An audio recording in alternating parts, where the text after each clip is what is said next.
हैं आज मानव का विकास चैप्टर है। लेकिन मानव का विकास हम क्यों पढ़ेंगे? इसका यही रीजन है कि आप शुरू से एक क्रम बना के पढ़िए। जैसे एक क्वेश्चन मान लीजिए आता है महात्मा गांधी में कि असहयोग आंदोलन जो है उसमें किसकी हिस्सेदारी ज्यादा थी, महिलाओं की, कृषकों की या कुछ।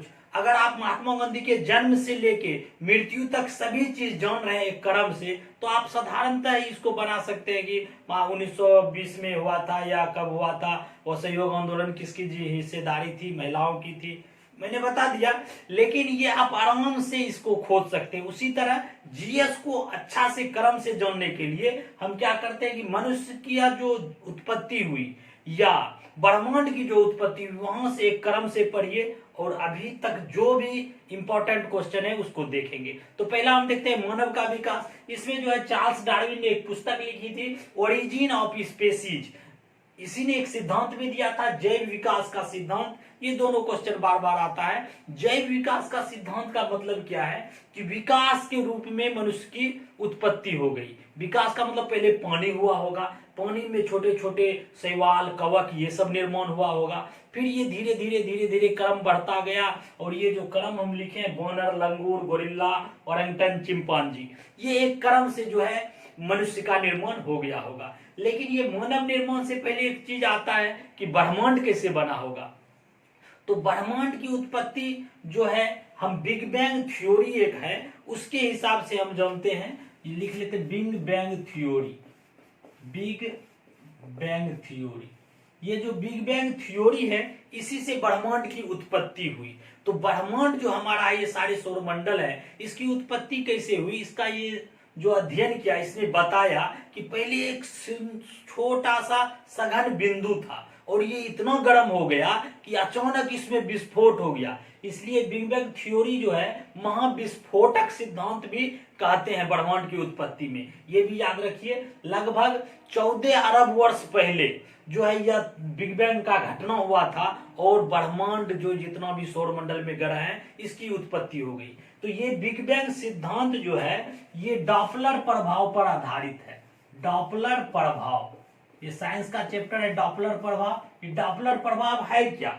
डॉपलर प्रभाव, चूंकि इससे हम जानते हैं कि ध्वनि में ये डॉपलर प्रभाव का क्वेश्चन आता है साइंस में। जब ध्वनि स्रोत और श्रोता के बीच जो अपेक्षिक गति होता है उसी में ये डॉपलर प्रभाव सुनाई देते हैं। अपेक्षिक गति का मतलब क्या? हम भी दौड़ रहे हैं और आप भी दौड़ रहे हैं, दोनों में अपेक्षा बोलते हैं, हम आपसे अपेक्षा ज्यादा है, तो वही अपेक्षिक यानी सापेक्षिता, इसी को बोलते हैं सापेक्षिता का सिद्धांत। सापेक्षिता का सिद्धांत। अगर आपको क्वेश्चन आता है कि ब्रह्मांड का उत्पत्ति, तो ये बिग बैंग थ्योरी डॉपलर प्रभाव पे आधारित था और सापेक्षिता का सिद्धांत भी इसमें ये कम। सापेक्षिता का सिद्धांत आइंस्टीन ने दिया था, ये याद रखना है। सापेक्षिता का सिद्धांत का मतलब क्या हुआ कि जब ब्रह्मांड की उत्पत्ति हुई थी वो छोटा सा बिंदु विस्फोट हुआ तो उसमें क्या हो, सभी कण एक दूसरे से दूर भागने लगे। तो यही जो एक दूसरे से दूर होने लगा, इसी गति को सापेक्षिता के सिद्धांत से देखा।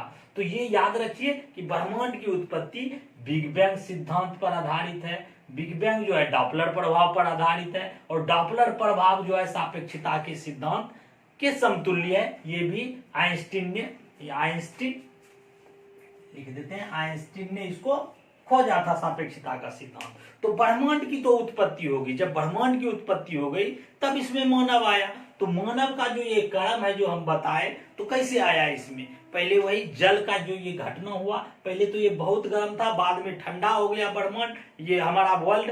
फिर धीरे धीरे धीरे धीरे यहाँ पानी बना, पानी के बाद कवक, शैवाल, मूंगा, ये सब निर्माण हुआ और धीरे धीरे आकार बढ़ता चला गया।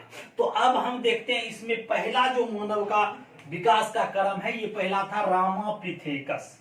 रामापिथेकस को मानव का पूर्वज कहते हैं। क्वेश्चन आता है कि मानव का पूर्वज कौन था, तो ये मानव का पूर्वज रामापिथेकस, याद रखना है। ये रामापिथेकस दो भाग में बट गया, कपिवर्ग, ऑस्ट्रेलोपिथेकस।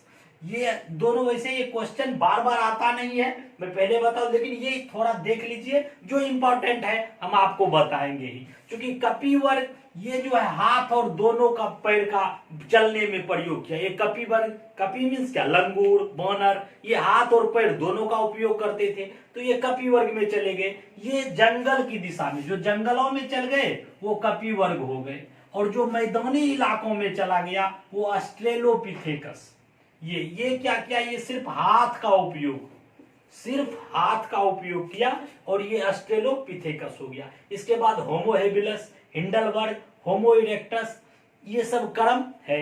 ये कंपटीशन में आता नहीं, लेकिन ये क्वेश्चन आता है आग का उपयोग मानव कब किया था, तो होमो इरेक्टस। ये आग यहाँ याद रखिए, ये आग का प्रयोग जो है होमो इरेक्टस के समय में हुआ।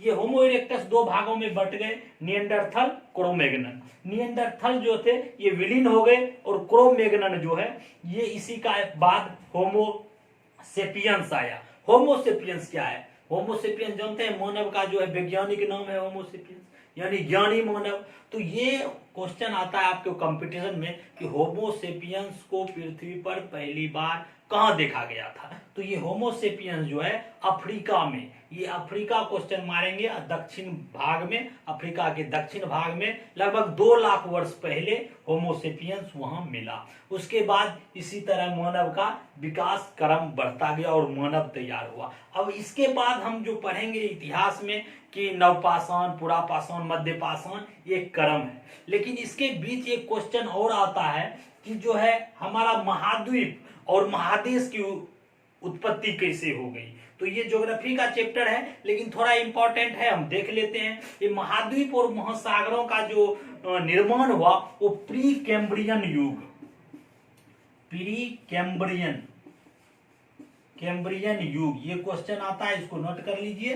प्री कैम्ब्रियन युग में जो है महादेश और ये महाद्वीप का निर्माण हुआ। महाद्वीप और महासागरों का निर्माण कैसे हुआ, तो ये आप जानते होंगे कि पहले जो था, जहां भी महाद्वीप है, पहले वह जगह पेंजिया था। ये मान लीजिए बीच में पेंजिया है, इसको क्या बोलते हैं, पेंजिया।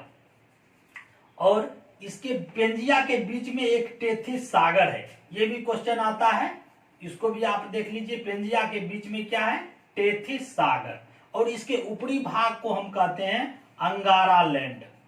अंगारा, पेंजिया के उत्तरी भाग को अंगारा लैंड, जो लौरेसिया भी इसको कहते हैं, अंगारा लैंड, लौरेसिया याद रखिए। दक्षिणी भाग गोंडवाना, गोंडवाना लैंड।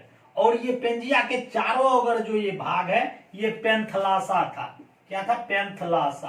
पेंथलासा जो है ये जलीय भाग था, और बीच में पेंजिया। क्वेश्चन आता है कि अभी जो महाद्वीप और महादेश हैं, उस समय पहले क्या था, पेंजिया। पेंजिया को हम सुपर कॉन्टिनेंट कहते हैं, तो सुपर कॉन्टिनेंट हो गया पेंजिया, उत्तर का भाग अंगारा यानी लौरेसिया, और नीचे गोंडवाना। अब याद रखने के लिए दक्षिण भाग गोंडवाना। एक क्वेश्चन आता है कि भारत जो है वर्तमान में पहले किस भाग का हिस्सा था, तो यही गोंडवाना लैंड। गोंडवाना कैसे, भारत में गोंड जनजाति पाया जाता है, एमपी में सबसे ज्यादा गोंड जनजाति क्वेश्चन में पूछता है, इसको याद रखिए, एमपी में आता है। तो यही गोंडवाना लैंड जो है भारत का हिस्सा है, ये याद रखिए। Thank you.